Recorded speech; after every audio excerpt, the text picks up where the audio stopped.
திருவிழான்னு வந்தா இவ கோயில் வர மாட்டா.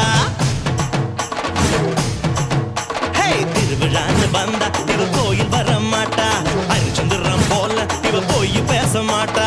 கண்ணகிய போல இவ கோவப்பட மாட்டா. இன்னொரு விஷயம் கேளு. என்ன என்ன என்ன நீ இன்னொரு விஷயம் கேளு. நான் விட்டது